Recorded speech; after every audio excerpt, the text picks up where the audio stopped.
Can I at least get my money? Careful.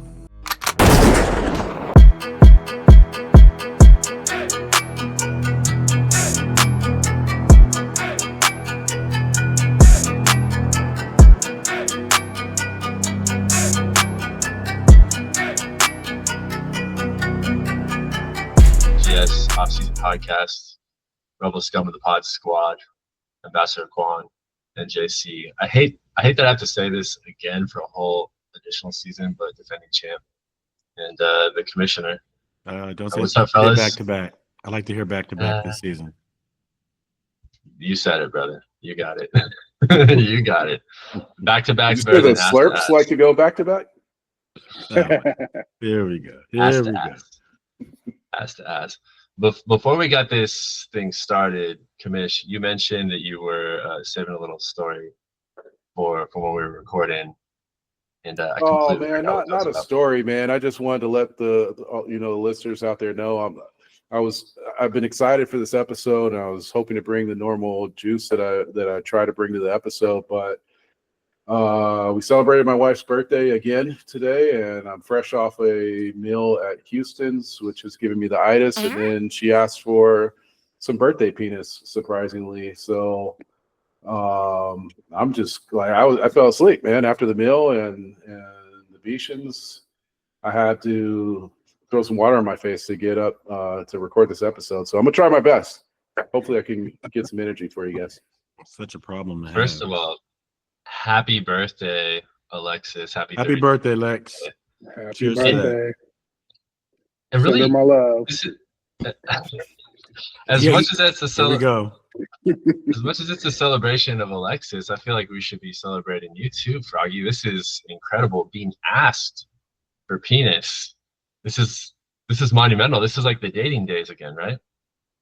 It's been good, man. She's been trying harder to take care of my needs, man. You know, a lot of gripes have been aired out on the podcast, but I thought it was interesting that it's become an annual tradition on two big days in any given Sunday. One being the NFL draft, which we just celebrated. Thank you to everyone who attended the draft party, either on Google Meet or in person. We had a great time.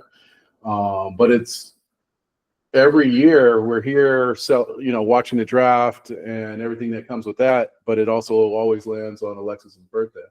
And if you fast forward to draft weekend, our youngest league member, Sinkei, our draft always falls on his mother's birthday. So, to my daughter's godmother, my wife, greatly affected by the shenanigans of AGS. So much so, one year we had the draft party at my house, and Sinkei's mom was celebrating her 50th birthday at Dockweiler Beach and was vividly upset that everybody was at my house drafting and not attending her birthday party. So I don't know what we do about that. But I thought it was interesting how fantasy impacts real life. Every year we go through it. Every year it's worth it, man. It's a little bit of the marriage tax. I was talking about this with a friend, God bless my wife. She does a lot of great things, but she'll never clean.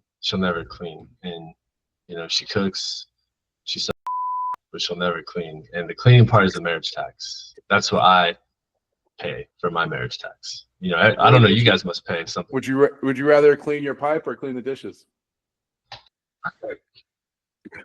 You say less, man. I don't need to answer that question, man. It's a lot more fun when other people. Do you wear a maid outfit, Nick, or what do you wear when you clean the house?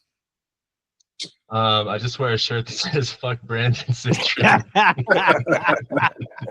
Kind of bullshit. Didn't want to let you skip over that one. That's terrible. Well, hey, man, you're about to be married soon. Congratulations. Speaking of draft party shenanigans, I heard you were engaged. Is that not true? Are we? Congratulations, BC. Who's that rumors get started? No, this is the payback you get. You help out Boo, and then he spreads rumors about you. Why do you do it? He did. He's the one who told me you got engaged, man. That was your fiance. Don't listen to anything that Voodoo says, man. You can't even pick the draft right. Why would he tell you that information right?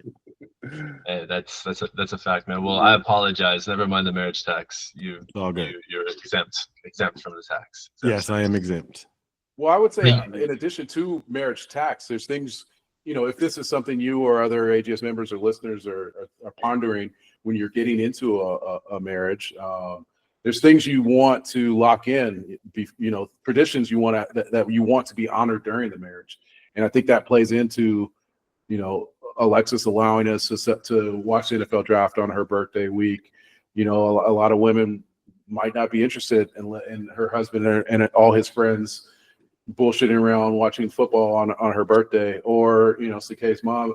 There's just certain things that you build in, whether that's trips with the boys or whatever. There's things you want to hold on to that I say don't give those up when you get married, man, because they take enough from us. So hold on to a few things dearly. You can't keep your soul, but you can keep your boys trips. I like the off-season edition of Froggy right now. He's So wise. very sentimental. Yeah, so wise. This is wise frog. Muy tranquilo, muy tranquilo. This is the frog. This is clean pipe frog. Yeah, right. That's what it is. That's what it is. Speaking of clean pipe, man. Clean pipe and no losing streak. Damn, he just had to. I was trying to be nice. Queef, you don't want to attack me, man, because something really weird you said on the last episode that we might have to come back to, man. I think we need to come back to it. Pause. All right. We're back. There was some pedo Queef shenanigans going on in the last episode. Speaking of clean pipes, that's right. I know exactly what you're talking about because I had to edit that shit and I had to re-listen to that shit. Damn. And enjoy the shower when no one's looking, Jax. All right. When you're taking a shower. Yeah, be careful what kind of soap, where you put the soap. No one has three hands. There is nothing with that soap. Oh my god, that was a huge slip, Freudian slip there. That was can't put that one back, man. I get what he was trying to say. I mean, we've all been there. We've all been 10 years old. Yeah, but yeah, we've all been caught. Moving right along.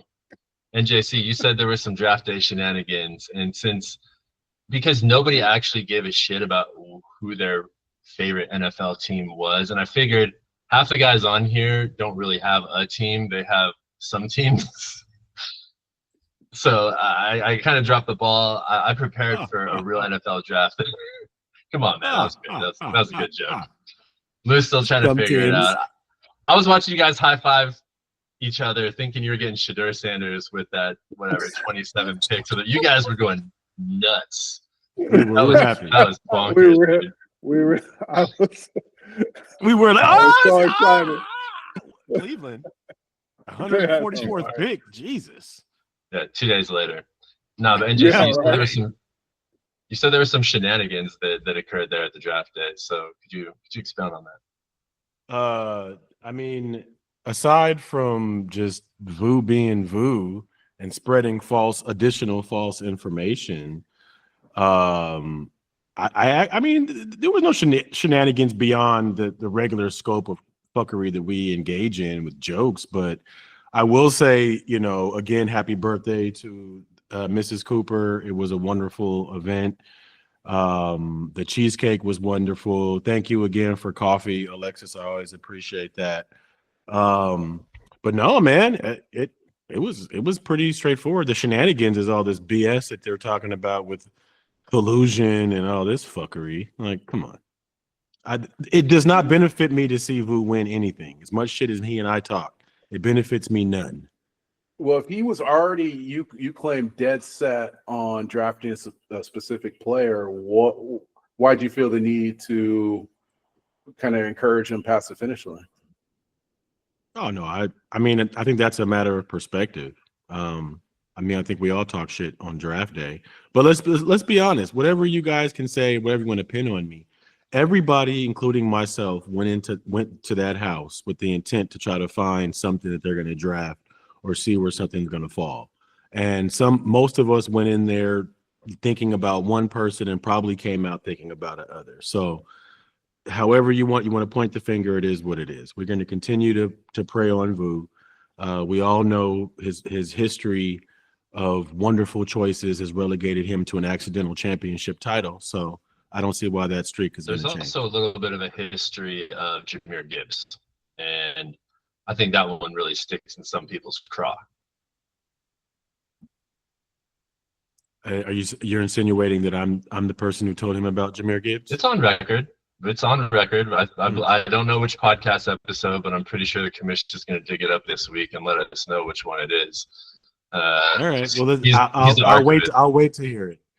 Listen, there is no person in this league that I want to see win more than myself. So there is no collusion. The only thing I could probably do is say that I am guilty of trying to honey dick, but beyond that, no. I mean, NJC likes winning so much, he hit the thread with his fantasy basketball championship update, which confusion on the thread. We didn't really know what we were looking at, man. But yeah, man, I'm just winning chips. Congrats, just chips everywhere. Chips everywhere. Hey. I see the better. Look at a handsome guy running through there. I hope he kicked that damn that stormtrooper in the crotch. Hey, man. I don't think touching my daddy. Bah! The Quan hasn't moved on my screen for about 5 minutes. He's a real Teddy Perkins over there. All I see is eyes and lip. I'm so glad we have the screen capture for this because I'm definitely going to work some It looks like the wax museum version of the Quan. I think this needs to be the clip in the intro of the video, or at the end, just a long new season. New exit photo. All right, that's the champ fair. The champ is spoken. That black Beverly Hills Wi-Fi never fails. we can definitely switch up the photo. That's fair, man. You've earned it. Thank you. After a season. Now this is a Lewis I can be a host to a podcast with. You know, attentive, doesn't even blink, kind of quiet. I mean, no sound. Oh, he's back. There he is. Ah! Oh my God, you had to sit there and listen to us talk shit too. How long was he gonna take it for? Fuck all you guys. Refresh. Now you guys are fucked. God damn it. He's out. He's gone. Not enough of this. The queef is not a pedo. Hey, on the playback, right before he cuts off, you're gonna hear him say, "Now you guys are," and then I think he was gonna say, "Now you guys are frozen," and then he cut out. That was amazing. Oh man, that's good. Good stuff. Oh, Lewis Gray has joined. Is his lip in the camera? It's just a close up. I bet he's screaming at the camera, at his computer right now, at us. I can't defend myself. They Yeah, called did me you pay the pedo. Wi-Fi bill this month? He's paying it right now. Yes, it's hard out. That's amazing.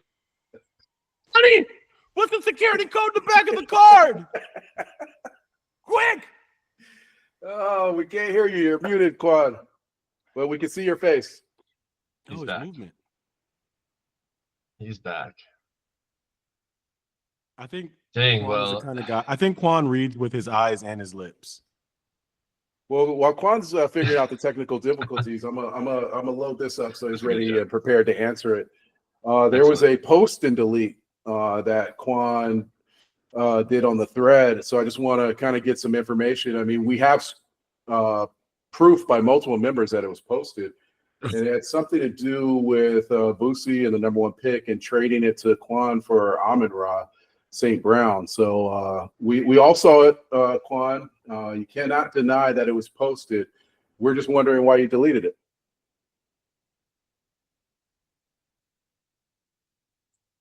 You're muted. He's not even muted. He's just He just doesn't want to talk about it. But I did it and I thought, you know what? Trade talk probably should be private. So that's about it. You know, so there's There's possibilities out there. I'm in Raw, huh? You think there's a world where the AGS allows you to have the number one pick in the draft? You think that would not be voided? Veto. You know what? I thought about that, and I thought about like that, how unfair of a league that would be to veto a fair trade. Hey, go for it, Lou. Let's see what happens. Talk about I know you want to talk many of about you- collusion. I know many of you collude on my downfall, but you can't deny. So let's say, what if I gave him Amon-Ra St. Brown and 3 first-round draft picks? You guys will veto that?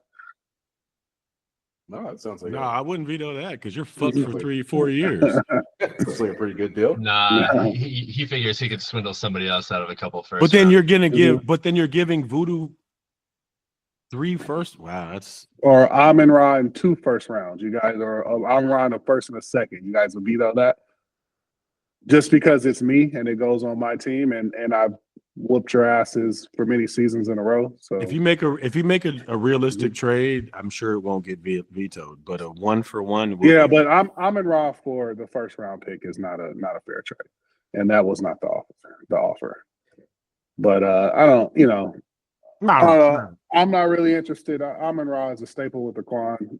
I'm not really interested in getting rid of him. There probably would be some karma on my team if I got rid of him in chase of a first round pick. All right, Lewis Kraft. We know that you'll cut Mhm. somebody if it needs to be done.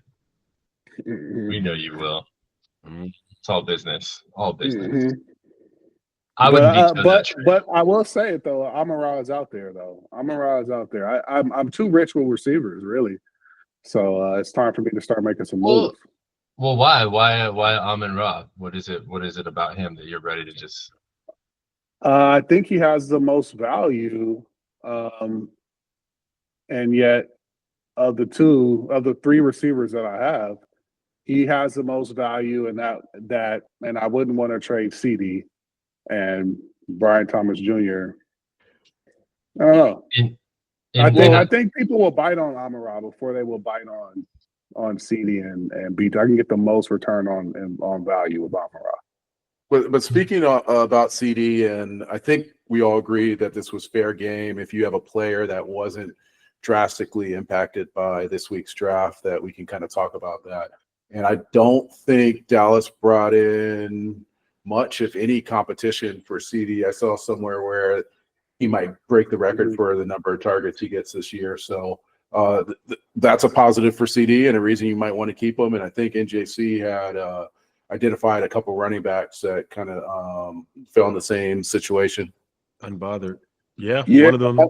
it's funny. I heard when I was logging on, I could hear and I heard BC drop those names, and it's good to hear BC doing some pre-draft calculations. I did the same thing.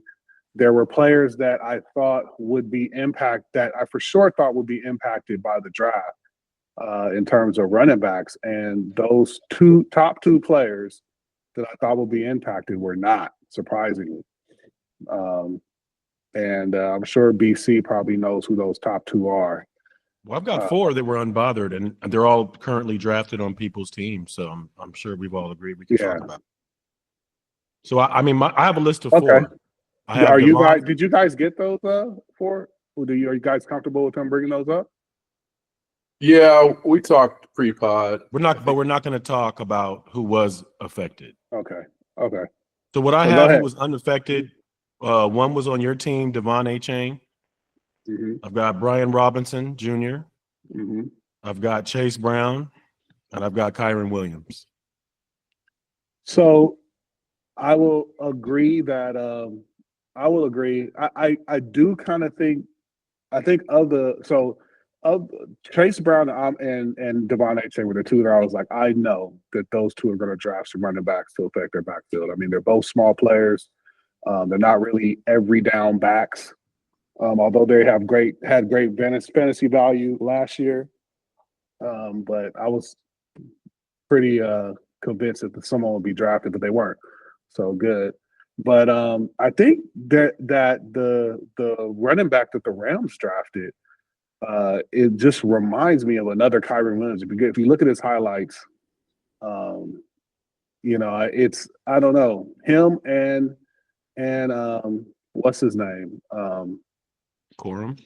Yeah, Corum.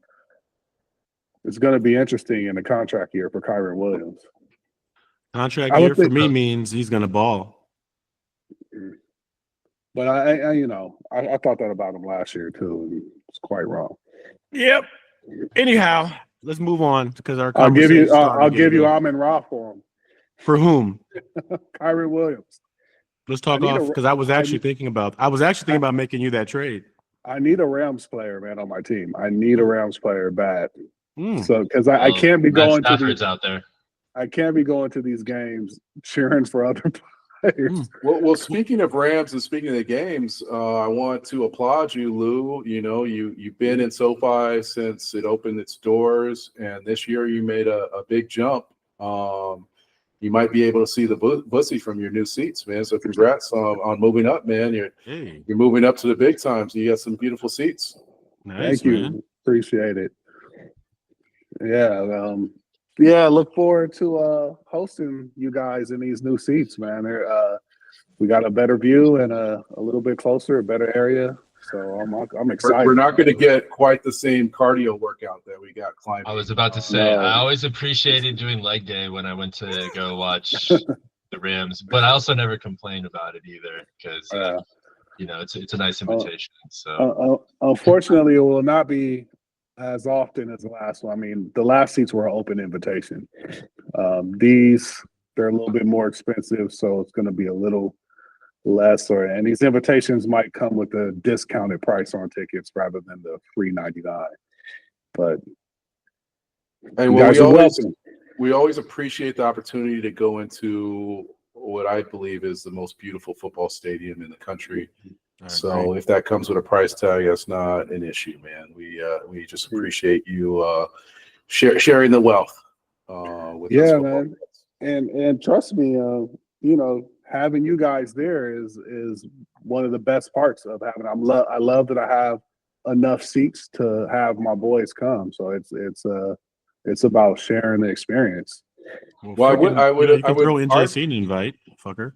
NJC, you have an open invitation to the Slurp connection there. So I'd rather give it to my guys who aren't part of that that circle there. You're glazing, huh? Good to know, Glazer. Yeah. Well, I'd have to believe that attending the game with your fantasy football comrades might be a slightly more fun day than with wife and kids. Absolutely. Although I'm interested to see what the appreciation of the game and the stadium is going to be with these tickets versus the last ones, and the kids and wife probably wanting to leave about halfway through the first quarter. oh no. Yeah. It's fucking boring. I haven't been to too many other football stadiums, but the other two stadiums I have seen games in were absolute pieces of shit. So I don't think they're good barometers for how great SoFi is.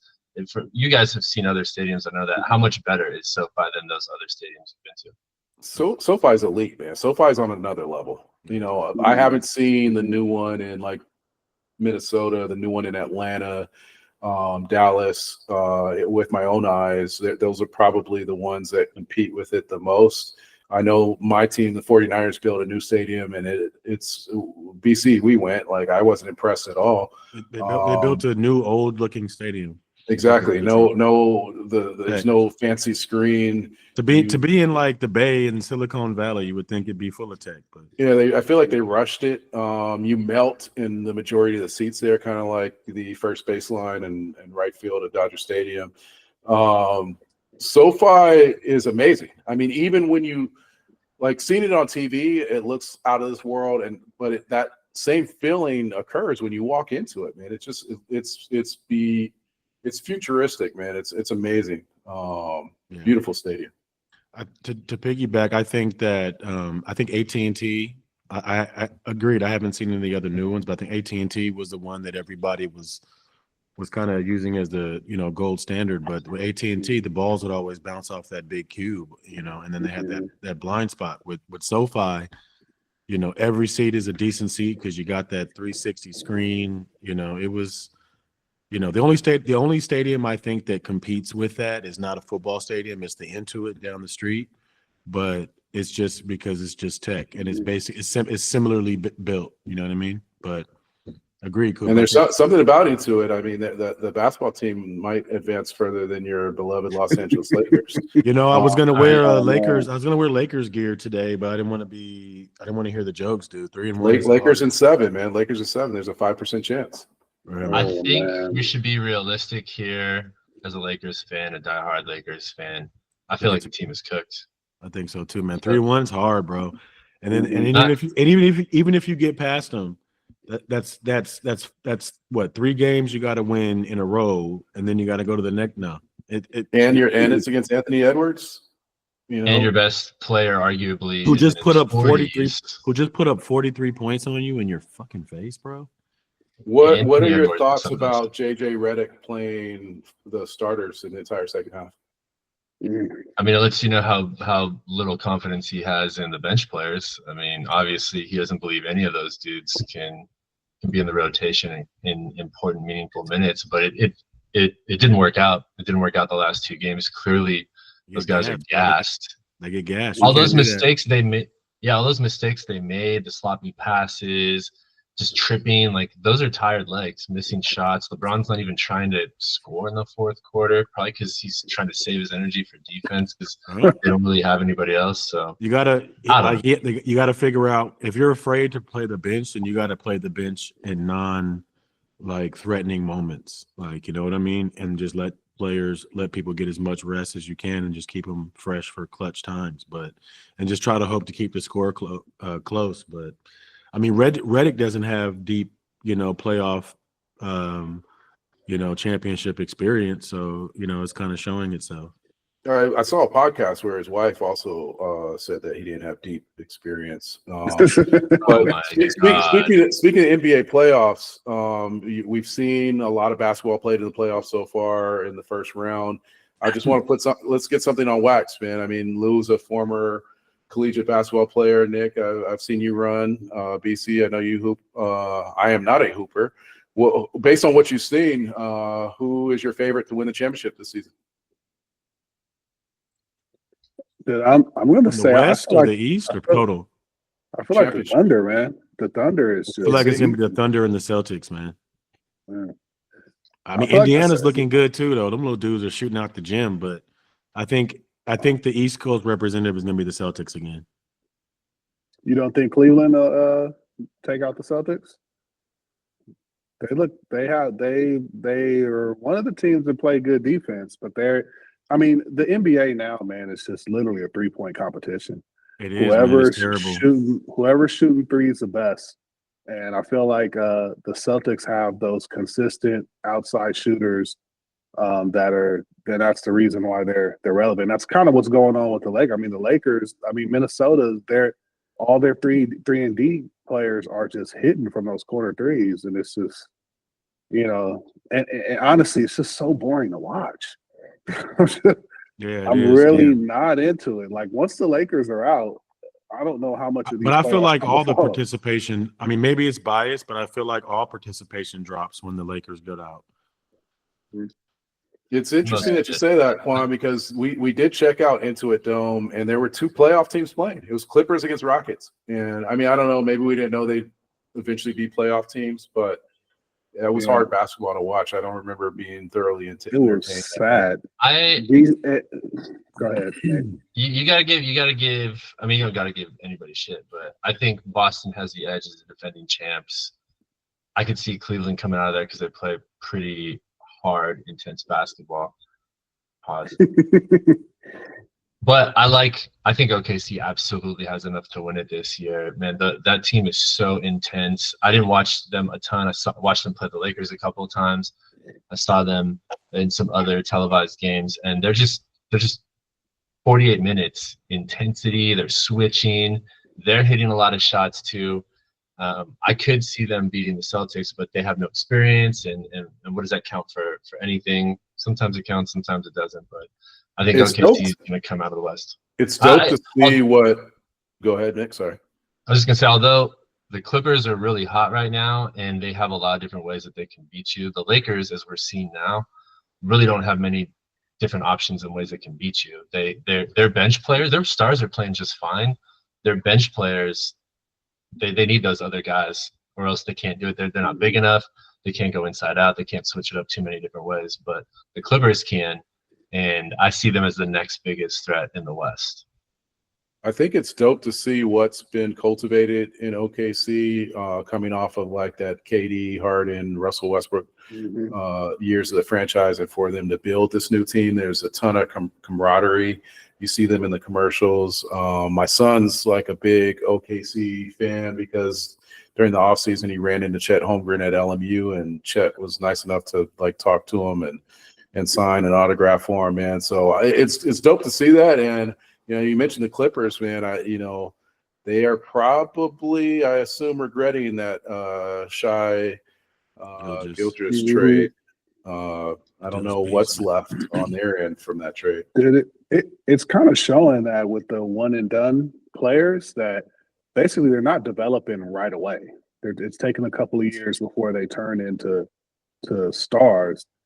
And I think at that time when the Clippers let him go, they had like those, all right, this rookie's supposed to ball out in the first couple years expectations, and he still hasn't risen yet. Well, you know, that was definitely a wrong thing to do. But Chet Holmgren, man, I'm curious, and I don't mean to like move on to international basketball, but I kind of feel like this was the last year, or this is the last Olympics that the U.S. really is going to, you know, I think it's the last year. This next Olympics is going to be interesting because our entire team of superstars, freaks are gone. There's no LeBron anymore. There's no, there's no 6'11" KD that can hit threes. There'll be no Steph Curry, who's just a freak of nature and doesn't miss. It's going to be bad. I'm hoping that these guys develop. I'm looking for Chet Holmgren to be the guy to guard Wembley in the international play. And we'll have Anthony Edwards. That guy's not Canadian, right? Anthony Edwards is a beast, man. But he played, and I wasn't really impressed with him in the Olympics. He didn't really. I think it was more deferential, though. You know, you got these OGs to him, OGs. They're already gold medalists. They've won. They're champs, NBA champs. I think he was just being deferential, man. And he also was spending a lot of time with the ping pong players, man. You know, Anthony Edwards. He was enjoying that Olympic Village. I think he was over there. I think it's over there at beach volleyball too, as well.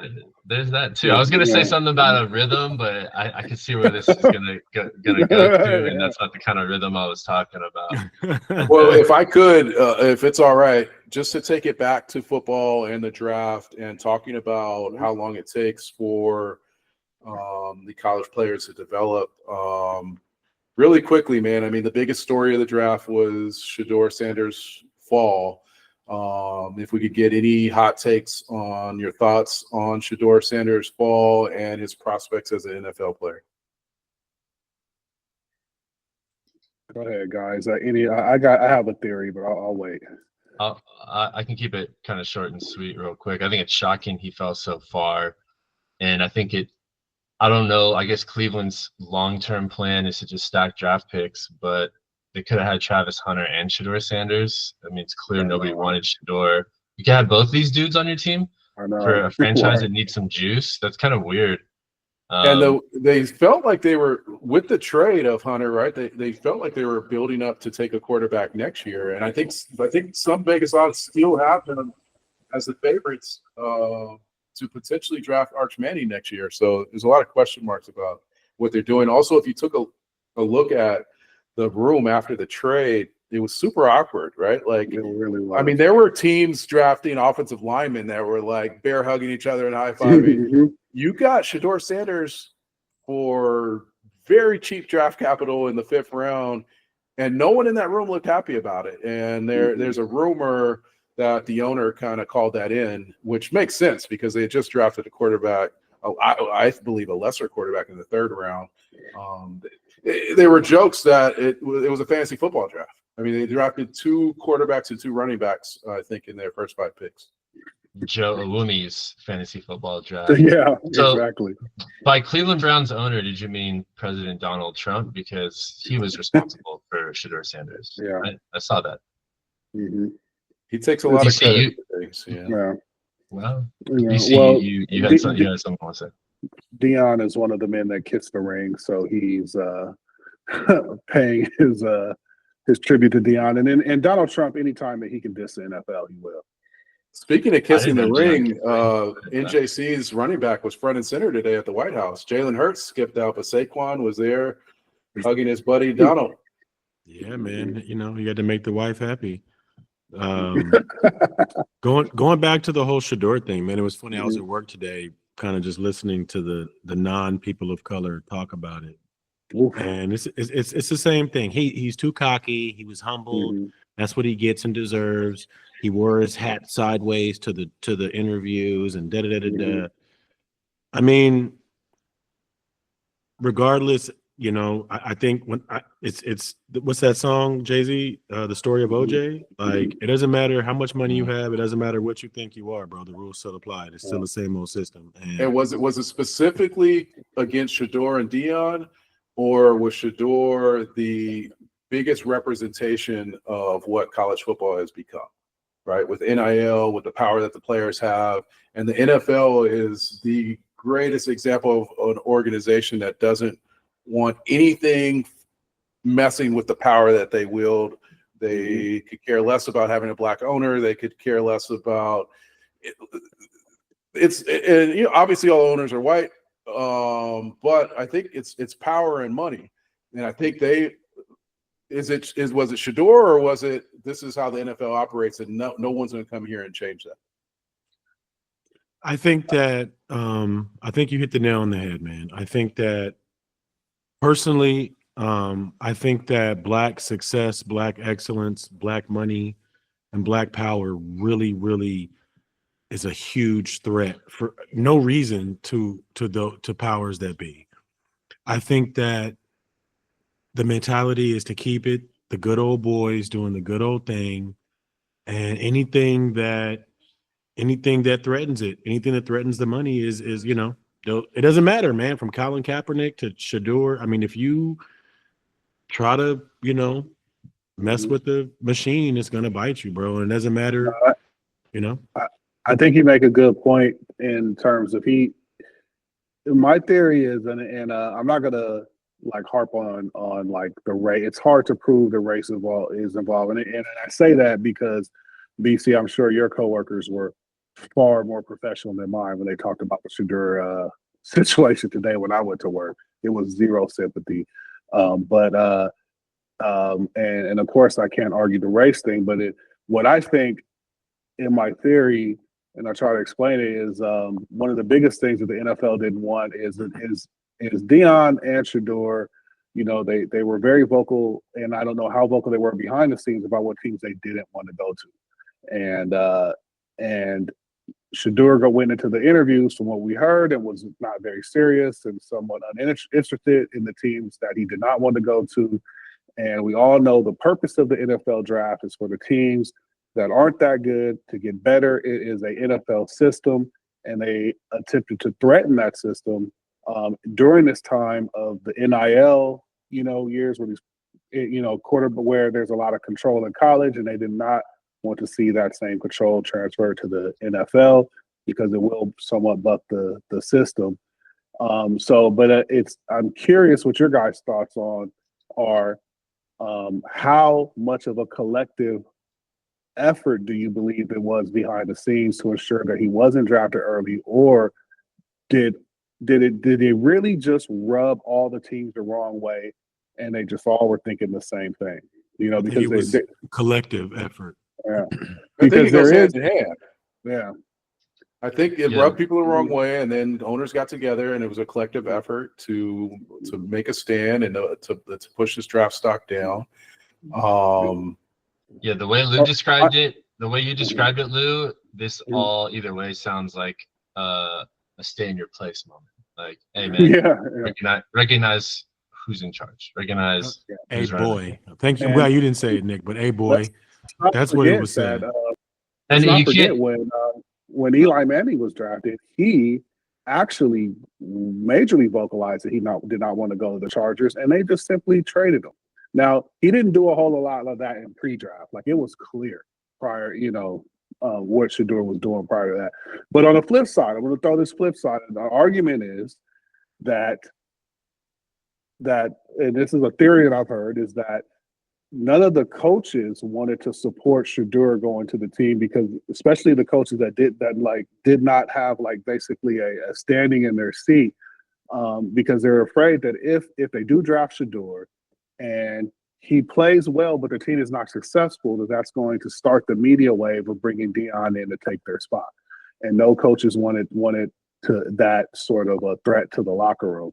And then if you draft him as a backup, there was going to be a media wave if the starting quarterback did not perform well to get Shadeur in there, and no one wanted that to affect their locker room. Yeah, I think there's a lot of truth to that. It was interesting because I believe they did a live Twitch stream of the whole weekend, and you could tell, like, you could see Deion, and he kept his composure as much as he could with the camera on him. But I'd be interested to see if he does a sit down at some point and lets his true feelings out. I don't know if that's something that he would ever do, but it'd be interesting to get his thoughts on it. I also thought that a really wonderful thing to see, and it's something that I get from spending time with you brothers and the rest of the guys in the league, but the way, and also goes back to the fraternity and how I am with family members and how I mentor my nephews and stuff, and even some stuff we saw in Sinners, man, the way that Stack and Smoke mentored some of the younger characters in the movie. But the way Shadeur's big brother, man, who was also in this draft class, and he never did have a smile. He never did not have a smile on his face the entire weekend. Arms on his brother, hyping his brother up, doing the dances with him when he finally got drafted. That was dope to see a big brother just fully support his little brother when he was going through it this weekend, man. So, I'd love to see Shadeur drive. I think it's going to take a lot of effort on his end. He's not in a prime position to do it with Cleveland, but I'd love to see it, man. I'd love to see him develop and prove the doubters wrong. Fellas, the conspiracy is not over. People are sitting there all saying that Shadeur just needs to go out and beat Joe Flacco. Now, let's not forget, he was drafted in the 4th round. They could easily take him in a training camp, not give him any reps, give him minimal rep. 5th round, give him minimum reps. Basically not set him up to succeed and cut him, and try to argue that, hey, it was clear he just wasn't good enough. So the conspiracy is not over. I don't think so. As you saw their faces when they drafted him, I think the coaches and the GM were thinking, like, this is a threat to our position now, because now we got Shadeur on the team, and it's not going to be an interview where we don't have to answer questions about Shadeur Sanders. And then, so it could be a concerted effort to suppress him in training camp. He's a 5th round. He's not supposed to get much reps anyway. So I don't think the conspiracy is over. I think it's going to be some more BS that's going to happen. If that is the case, then this completely answers one of the first questions that was asked. Maybe you asked it, Lou, maybe it was a commish, whether or not race played a factor. You said there's no way to prove it. I'd say actions speak louder than words, and they're not going to be doing this to anybody else. And we all know, we just explained why we think the NFL would want to work against Shadeur. And I cannot imagine, they definitely do this with Eli Manning, and I can't imagine that they would do this with another white quarterback. So unless, of course, it was the famous, the well-known black guy who is really acts like a white guy, right? Unless it was like a Russell Wilson type or somebody like that. But even that dude finds a way to get iced out one way or another. And I think we know why, man. So I think this is actually it's the great elephant in the room, man. It impacts everything. There's no way of hiding it, man. It's It's part of the reason the quarterback of the Super Bowl champion Philadelphia Eagles did not go to the White House with his team today. It's part of the reason that, you know, I'm wearing Smoke from Sinners movie, a movie that I loved. It's part of the reason that they made the whole conversation about Ryan Coogler getting this sweetheart deal when he's actually not the first director to get the sweetheart deal. Quentin Tarantino got a similar deal a couple years ago. But they're questioning Ryan Coogler because what? He's a black director. So it's, you know, Colin Kaepernick, man. They're like, it's the USA, man. This is America. Yep. Speaking of movies, did you guys see Sinners? Yeah. Yeah, perfect bridge. Because that, I mean, that echoes that's a fictional story told in a historic time period that still has ramifications today, and it, from my perspective, showed all the ramifications leading up historically to that point and what shaped the society. And Lennon's right, man. You guys can't ever escape that. And that's, I think, what makes, and you said this earlier, Lennon, I like observing your fraternity from the outside, because I have roommates who are in other fraternities, the white fraternities, Sigma Chi's, and I knew guys in like Sig Eps and other shit. And like that is more of like a professional kind of fraternity. But what I've seen from you guys, stories I've heard, and clearly you guys still being actual brothers, I mean, it is very much a brotherhood. And that is just, in my opinion, one of like the cultural strengths of the black community is like, there's always a community there. Like there's always a head nod somewhere. Like it's just, that's the core strength of it. I think a movie like Sinners shows that, but it also shows the price you pay, the price that can be paid for that. That was a powerful message. It's funny you say that, Nick, because I think that, you know, a lot of what you said, the culture, the head nod, the embracing fraternities, the community, even if you look at the history of Crips and Bloods, right? Like Crips and Bloods, they were both community organizations similar to Black Panther that evolved. And they both were represented in the movie. Both represented in the movie. I think that most of Black culture, cuisine, clothing, music, is all born out of a survival of being outcasted or being relegated to over there. The blues was the devil's music, but everybody loved it. Let's look at gumbo. Let's look at chitlins. Let's look at soul food.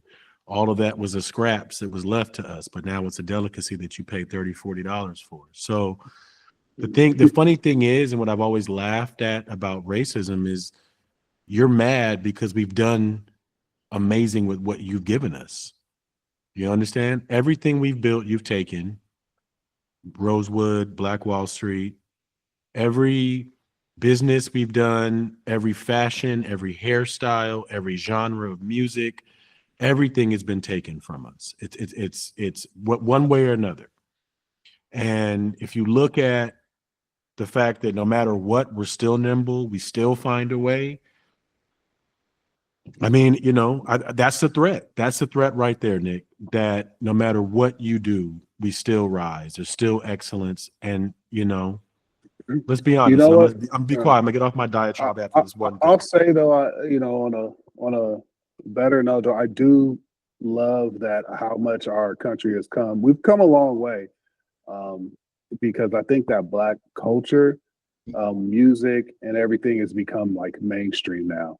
When Disney movies it's hip hop music all in Disney movies. When I see my daughters watching TV, like it's nothing to them to hear a theme song have rap music in it or have like an R&B sound or something like that. Whereas us, when we watched Disney, it was all classical music. And whenever it was something that popped up with rap music, it was like, oh my God, you know. I agree with you, Lou. I think that, and we sorry have to a way cut you to off. go. We have a way. Well, to what go. I was going to say is, yeah. I agree with you on one end, but it also triggers me on the other, because with all that advancement you talk about, the credit still hasn't moved at the same frequency. You know, it's still the culture is acceptable. I see, like the way you're dressed now, BC. I know a lot of white guys are dressed like that. to have that same outfit Yeah, on. man. Come on, man. Flannels. Let's go. Yeah, right. That plaid pattern is Yeah. classic, man. And it's so we're moving towards a time where our culture, it's more accepted, but it's still not an identified culture, so it's just American culture. So I don't know. but anyway, I appreciate the movie. It was a great movie. Yeah. But let Yeah. if I could drop a couple things about the Go ahead. movie, man. Yeah, let's wrap up on the movie. we got I a love Nora to seeing- talk about though, right? Yeah, we have a Nora to We talk do, about. We do. Okay. I love that relationship that Coogler and Michael B. Jordan have built. I've appreciated all the movies they've done together. It's dope to see that, and the comparison between the relationship with Spike Lee and Denzel Washington. Within the movie itself, there's a ton of things going on. I mean, we could dedicate a whole episode to everything that went on, but I really love that you saw these two badass brothers, but at the same time, like there's the little scene with Stack and the little girl, and he's like, "Watch my car," and he was like, "I'm gonna give you a certain amount of money," but he teaches her not to just take that first offer, right? To negotiate, and it'd be incredible to see what impact that has on her life.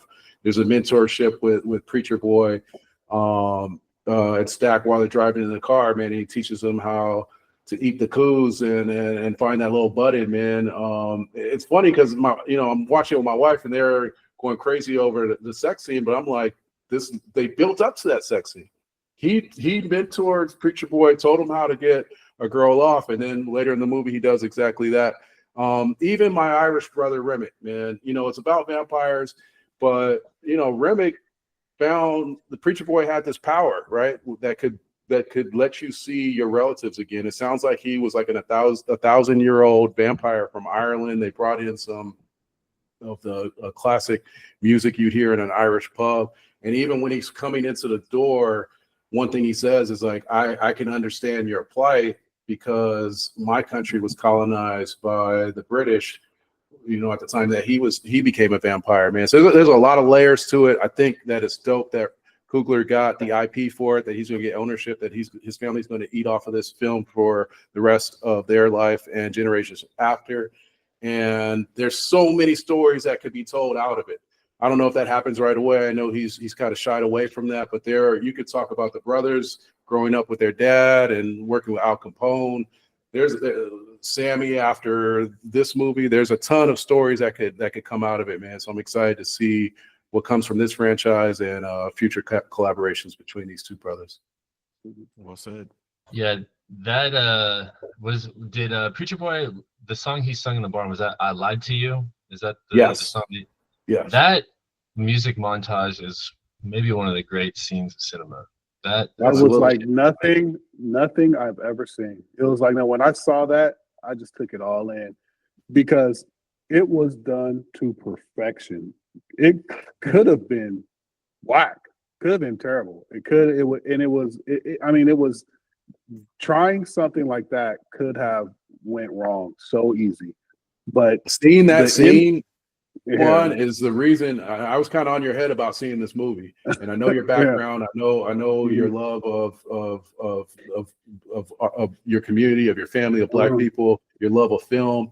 And I wanted you to see that in the theater with the proper sound system because I thought it was such an incredible scene, man. I got goosebumps. I was like, as much as Lou loves movies, man, he's got to see this one the proper way. So I'm glad that I didn't let you down because you asked me, hey, what was your favorite part? And it was right on the nose. Well, it's incredible, man. I've never seen that scene will stand the test of time as a very unique, incredible thing. And the you way guys are talking about the whole the montage of how the dancing evolved, past, present, future, and that was dope. The way that the images, as the images started to escalate, the mixing of the music escalated with it to the point where it was fully incorporated, and it still sounded well. Like it was like that. That was just, and to even think of that and trying it was bold. I feel like that movie could go on the shelf as a new age classic. Oh, instantly, for sure. That scene is almost something like they try to pulled off in a lot of animated movies where they can kind of mix and move in between Yeah. those eras, just kind of fluidly like that, and it was well executed. man. Another thing with that movie is, really, it could have ended like 3 times, but when the way that it ended really left you like, oh man, that was a great. It was somewhat of a twist, a small twist, but the way that it ended really left you. That's really what did it. It went over the top with the ending where, man, okay, this is a great film. All right, let's end it on the ending and our just kind of interpretation of the ending. I Okay. think it said that he was saying it was all worth it. I mean, like what he did back then, a preacher boy. I mean, he said it right there. The one time of his life where he felt free, and it sounded like he said it was worth it. I don't know. Well, they said it. They said it was the most. They're in the Jim Crow era, right? Fresh out of slavery. They said it was the most free they've ever felt. Stack in particular, he had a poignant line. It was the last time I saw the sun and the last time I saw my brother. I mean, that was like one of the greatest post-credit scenes I've ever seen. Yeah. Not to mention, there's other layers to it. There's rumors that you can't see grown preacher boy, and Stack and Mary's reflections in the mirror behind the bar, but you can see the bartender did. And this is I missed that. Spoiler. I missed that. Put a spoiler alert on this when you start the episode. But the final credit scene when he's playing This Little Light of Mine, I think, and he looks up and then it goes dark and you see the WB sign. Was that preacher boy making a deal with the devil to have this gift of music? And is that why you can't see his reflection? Is he some kind of other, demented character or something, man? But there's a lot of layers to this movie, man. And I hope it's not the last time we see it. And I loved it so much, and people gave me shit about it, but I was on spring break with my son, and I wanted him to experience it. I knew since I had already seen it, there were specific scenes, mostly the sexual scenes, that I didn't want his 10-year-old eyes to see. But I wanted him to see the other stuff, man. I wanted him to see that brotherhood, that mentorship, the musical scene. And he's still talking about that movie, man. And it's going to be one of those experiences that me and him had that when he grows up, he's going to be like, I'm glad my dad took me to see that movie when it came out. Fuck yeah. That's I right. gotta take Jax. I'm gonna take Jax. Fuck You it. gonna do it? You gonna do it? I mean, Jack. Yeah, man. Jax is. Man, he's My about to girls be are 12, seeing bro. no Of course part he of that can. movie. I mean, I'm gonna cover his movie. eyes. Just like Lennon did, but I do agree that he's at the age now where, like, it's funny, man. We're talking about this because I was like, man, at this age, we had Boys in the Hood, we had a lot of movies and a lot of cinema, and our kids don't really have a lot of black cinema right now. Unless And you Baby watch. Boy. Well, even Mary's character, man, like me and LJ could have a conversation. He was like, that's a white girl. I was like, but if you listen to her, she said, my mama's daddy was half black, right? I was like, if your sister marries a white man and has a child, that's Mary. Mary's grandfather, that baby's grandfather is me, who's half black. Like, you're not that far removed. There's a lot to it, man. A lot of learning lessons. Yeah, like Mark's kids. Shout out El Mexicano. Shout out El Mexicano. Yeah, man. You should take Jax to see it. You know what? My dad took me to go see Pulp Fiction in 1994, and it's a great movie. But part of the reason I love that movie so much is because I'd never seen my dad laugh so hard in his life when we watched that movie. And I'll tell you this much: I'd much rather see Preacher Boy eat some coos than Marcellus Wallace get effed in the butt. No, I live for those experiences, man. The reason I'm a boxing fan to this day is because that is one of the memorable moments I shared with my dad. He took me to the Forum to see, I don't know if it was like the Sugar Ray days, man, Marvin Hagler or somebody around that time. And I love the fact that I got to experience that with my dad, and I've been a fight fan ever since. Hey, Nick, it's funny that you said that. My dad took me to see Pulp Fiction too, and that's part of the reason I became a film major when I went to school. No shit. That movie made me aware of like art and production and stuff, because before that, films were very linear, and that was the first time I was aware of the art in film when I saw that movie. You know, Yeah, All right, monumental Lou. movie. And- One, and- one of my Getting top deep in three favorites. 100%. Getting deep in the Dons, huh? No pun You You intended. know, PC, well, what's the memorable experience you had with your dad? oh no. When I was 13, he taught me how to roll a joint. There you go. And there's a scene for that in Sinners too. Yeah. Yeah. No, man. forget- I you know, it's funny. I'm glad I saw it. I am gonna see it a couple more times and support the cinema. But it was a good movie. It's about time. We haven't seen it. There hasn't been good movies in a minute, man. Yeah, you know some shit is monumental, like Pulp Fiction. There were a lot of imitators that came out after because nobody knew they could tell a story like that. And I would imagine Sinners is gonna have a bunch of imitators too coming up here because Hollywood's gonna think they can cash out on some shit. Guess what? You can't cash out on authenticity. That shit's authentic. So good luck trying to It was replicate awesome. that shit. It was Can't- good, man. Well, Is it killing on the box office? Is it killing on the? yeah, 2 weeks It's in a been row. sold number out. one. It was It set a record for the lowest drop off. Like after you the know, first weekend. after the first week. Yeah, and there's a Word lot of of people. mouth. That's consistency. I saw a meme today that said the question is no longer did you see Sinners, it's how many times did you see? Yeah. Hey I've man, only good seen for one, Michael so I B. should watch Good for Ryan Coogler, man. It's good for them. Good for the franchise, Yeah, I wonder what they especially can do in next theaters together. because theaters have been falling off. I mean, it did a lot. Mhm. I'll be honest, man. I was like, I had gotten like when the pandemic moved movies and streaming to the home, it was a good change, but going to a movie theater, like the ones that are not around and seeing a good movie, it's It's bad. a great Man. experience, man. Great It's a great experience. Yeah. I love Yeah. movies. I have not gone back to consistently going to movies since the pandemic. Now the streaming is taking over everything. Oh Yeah. man, they probably got some movie club shit in your area for sure. It's the heart of film, but Hey, we do Sinopolis, movie. I love that little whatever that place is called in Inglewood, man. That's a good spot. That's where I Yeah, saw they Sinners, man. The IMAX was off the hook there.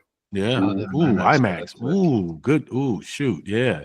We'll take. I yeah. wouldn't If you're see as gonna many see it movies. again, Yeah. I'm gonna see it in IMAX. IMAX next. I'm gonna see it in try, IMAX. if you can score a 70 millimeter ticket, it's only at City Walk, Man Chinese, and some theater in Irvine. But if you can see Sinners at 70 millimeters before it's gone, that's the only thing that would get me to go see it a third time. But anyone that's looking to see it a second time, try to score one of those tickets.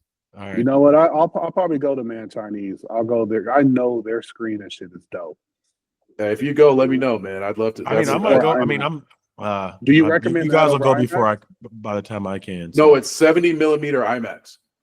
Okay, I'm going. Chinese is now. I'm a yeah. That's all. Beautifully shot film.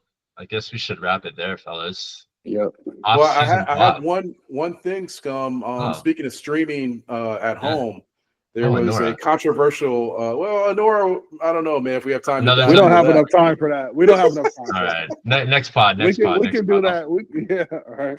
Noted. Next pod. Whatever that is. But being that the Eagles and the brotherly shove went to the White House, and Quan mentioned streaming at home, this was something that I don't know if all four of us have seen it at home, but there was a controversial scene in the White Lotus that I sent to the group thread, and this one was called the brotherly jerk. So I know that hit people a certain way, man. Probably hit home for the Slurps, man. I feel like that's something they might have recreated in real life. But brotherly jerk was an interesting scene to watch at home on my television screen.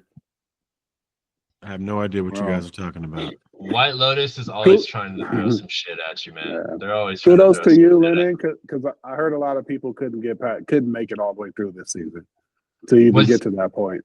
Really? I heard it was. It was a slow season, but I feel like the roll. payoff was solid. I felt the opposite way. I enjoyed the build-up, and then I just felt like there were too many dumb decisions that would have, like why is this going? I like Walter Goggins, man. That dude is Walter Goggins between is his a great character on actor. White Lotus and Baby Billy, man. Baby Billy kills it on Righteous Just. Baby Billy is amazing. There ain't no family feud. This is Baby Billy's Baba Bunkers. All right, and he was great in Fallout too. If you haven't seen that series, Yeah, he's dope in Fallout too. I can't wait. Baby Billy is, hey man, Right. Shout out to Danny McBride and all his television shows as well. Now I got to go rewatch all that shit. I guess we'll end it there. Lou's not coming back, so thanks, Lou. See you later. Hey, we got AGS. We might be taking a break for the off season, but I hope you enjoyed listening to us this season. I guess this is official bow on the final episode of this season. But clearly we have more to talk about, man. We have Honora. We've got off-season controversies with Steve Smith and Shannon Sharp more recently. So plenty to talk about. And, we got a draft coming up in August. So we'll be back soon to check in with our listeners. That's the fucking send-off right there, folks. Thanks for joining us tonight. And we'll see you for the 2025 season in August.